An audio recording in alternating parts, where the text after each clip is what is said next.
first I want to start, you grew up in Philadelphia. Mm-hmm. How did you, as a girl in Philadelphia, how did you first realize you were going to be an artist?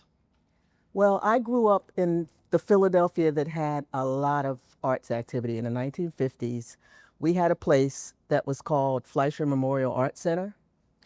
And it was, I believe, sponsored by the Philadelphia Museum of Art, but it was a place that was originally thought to serve everybody. I mean, the guy that funded it, who left the money for it in his will, he said he wanted art to be available to everybody. And so any public school child could go to this art school free. So at 8 years old, I started going, and I took sculpture. I didn't do like a lot of kids and do drawing and painting. I did sculpture. So I was working in clay. And my mom says I came home from my first class and said, I'm going to be an artist. And she said, all right. You're how old then? 8. So she said, okay, that's fine. And she and my dad made sure that I was aware of the fact that there were Black women sculptors. So they put Elizabeth Catlett in front of me. Who's very important to you. Very important to me. They put Selma Burke in front of me. They put Maida Warwick Fuller in front of me. Maida Warwick Fuller was a Philadelphia artist. I mean, long gone, but she was a Philadelphia artist who worked at the end of the 1800s, beginning of the 1900s. So they wanted me to know that I could do what I said I wanted to do. Because at that time, you wouldn't have thought so. If you'd gone to the museums, if you'd gone to the galleries, you would have thought there were no Black artists doing anything. My dad was a social worker, and he was the assistant director of a place called the Wharton Center. There were a lot of settlement centers all around the country back when immigration was high at the beginning of the 20th century. And these centers were literally set up to make sure that immigrants had an easy way into our society. Well, Wharton Center was in North Philadelphia, and at that time, when I was coming up, the neighborhood had morphed into a Black neighborhood. So he was running a center basically for Black people the immigrants from the South. We all know we weren't immigrants, but anyway. And he decided that not only did we have to have social services, but there needed to be a cultural center in there too. So he started showing African American artists. So from a very early age, I saw professional Black artists, even though I did not see them in the galleries or the museums. Wow. And then you came to Dallas. Yeah. And I came to Dallas in 1980, so that was before you even thought of. I can tell you that it was culture shock. It definitely was. So place me. It seems like you grew up in this sort of somewhat vibrant Philadelphia context, and you come to Dallas. No, very vibrant. Very vibrant. Music, dance. I mean, I did my dance lessons early, and like I started at 4, and then went to Settlement Music School, which had a dance program. I mean, all of it was very vibrant. And then you come to Dallas, and can you give me a sort of snapshot of that culture shift for you? The ballet, the DMA, which was the Dallas Museum of Fine Arts at Fair Park at that time, the opera, the symphony, and Dallas Theater Center. That was it. And I was used to a very robust Black arts movement. I mean, we had Ile Ife, we had all kinds of stuff going on in Philadelphia at that time. So it was and I came here, I didn't come here from Philadelphia, I came here from Connecticut. I worked for the Connecticut Commission on the Arts, but I was also a practicing artist. And I belonged to an organization there called the Connecticut Alliance of Black and Hispanic Visual Artists. So we were like rocking and rolling, This was 1980, right? And I get here, and not only was there nothing like that, there was literally very little going on in terms of a robust arts community in the communities of color. And primarily because they weren't getting any money from anybody. And the only people getting funded at that time were the major institutions. So I slept for a year. You do what you have to do. But then you start making work again, eventually. And can you tell me about your early memories of making, exhibiting work in Dallas? How did that?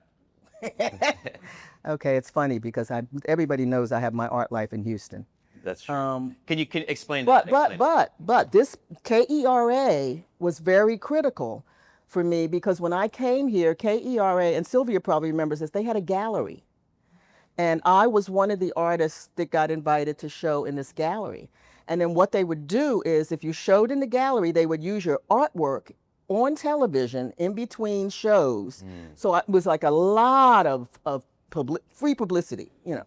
And that was something that I hate that disappeared. But the irony is that when I did that, there were Black artists who were natives of Dallas who said to me, how did that happen? How did you get that to happen?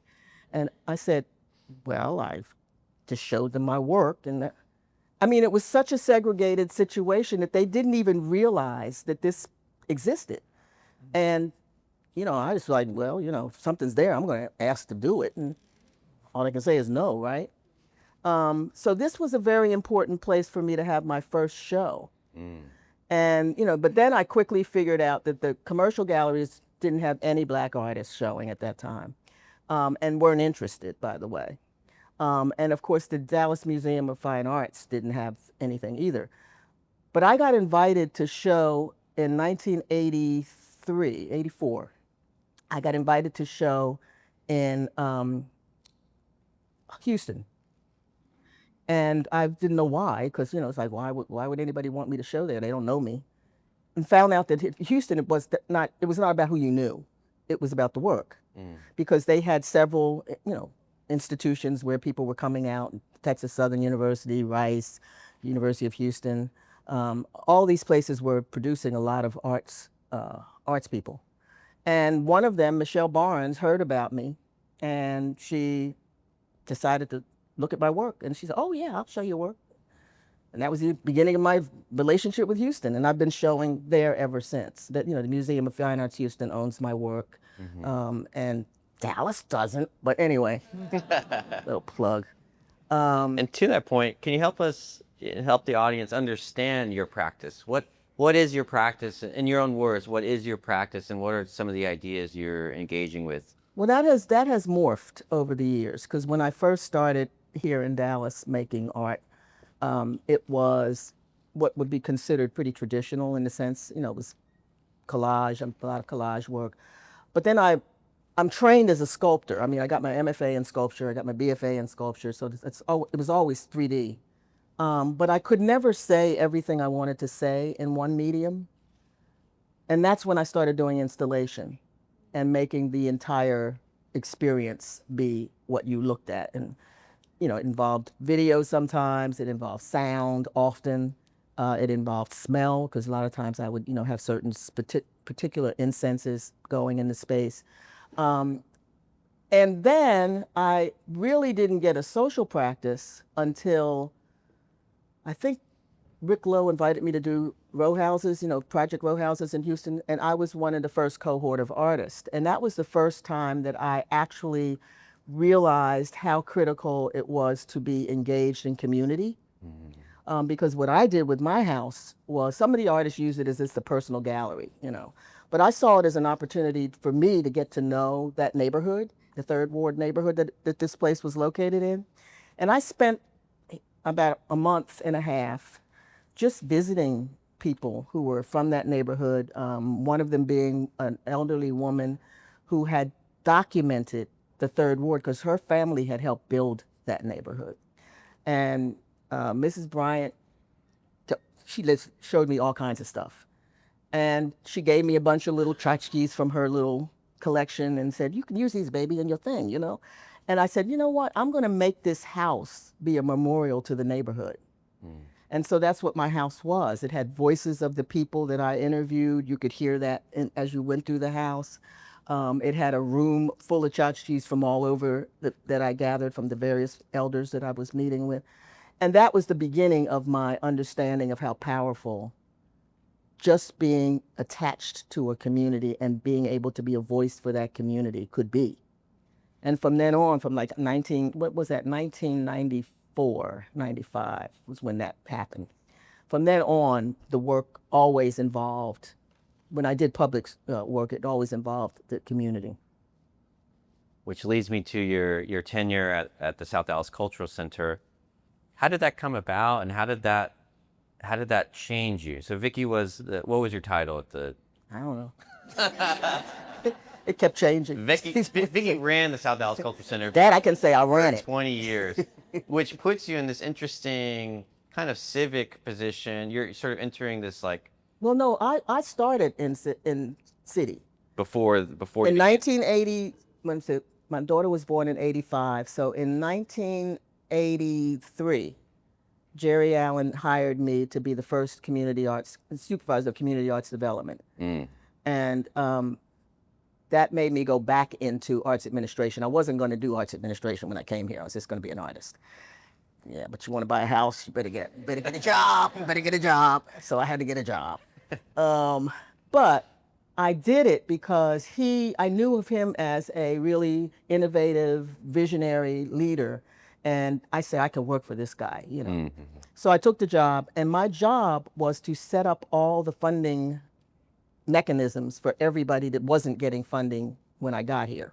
So, you know, now we have community artists, what is it called? Community Artist Program? Yeah, Community CAP. Yeah. Community Artist Program, Arts Activate. We have a number of these programs now that stem from the programs I set up initially, the Cultural Projects Program and some other programs early on in the 80s. And then I left and ran the Art Visual Arts Center for a while.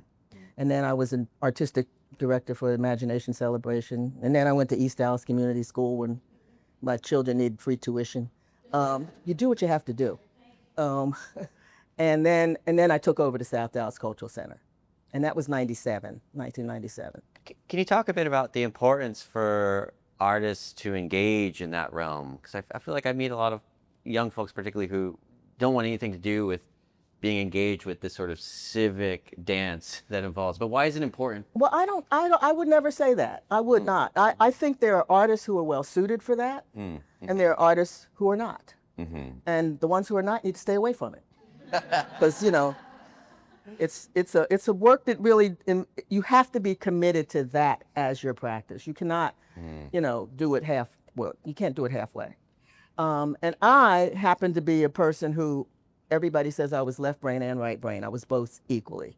I had very strong administrative skills early on, and so I enjoyed it. In fact, I taught first. Before I came to Dallas and went to Connecticut, I taught at Kentucky State University, and I found out quickly that I could not do that work because that milked the exact same energy as it took for me to create art. And I had to create, so I was like, but arts administration didn't. It's a whole different part of my brain, I guess, that's operating with that. So I wouldn't say that an artist has to be involved in the civic aspect. It was important for me. Yeah, that makes a lot of sense. To that point, can you define? It seems like you've had some important mentors in your life, or folks who have steered you in a direction. It's a twofold question. What makes someone an effective mentor? But what makes someone an effective mentee? You know. Well, you've been a good mentee. I'd say. I'm proud of you. Oh. I think I was mentored as a young artist. I mean, you know, I was lucky. My parents put Elizabeth Catlett in front of me in books. Can we define Elizabeth Catlett, please? She is probably one of the most important Black women artists, I would say women artists, who was from America but was exiled in the 50s during the McCarthy era and had to go to Mexico. And became a Mexican citizen, ultimately married a Mexican artist and raised kids there. But she was an activist artist who was involved with the Mexican muralists. She was involved with the, what was it called? Oh, the graphics group that was in Mexico that turned out all the art that was supposed to be for the people. She was the only woman that I know of that was the head of the fine arts program, the sculpture program at the National Institute of Art in Mexico City. And she was just a woman who was fearless. I mean, she did stuff that no one else was doing at the time. She was there from the 1950s until she died in 2012. And so, you know, for me, my parents were very political, not in the Democratic and Republican way, but like radicals. And so they were blacklisted during the McCarthy era. They belonged to the Progressive Party. And so they put her in front. I didn't know this at the time, but they put her in front of me because her politics and her art jibe with what they believed in. So I grew up with this woman who literally embodied everything my parents had hoped that I would be if I was going to be an artist. You know, not just an artist, but in the community and, you know, doing the things like that. Um, so I was fortunate to meet her finally when I was in graduate school. And it was on one of the rare visits that she was making to the States, because at that time in 1972, she was still being banned.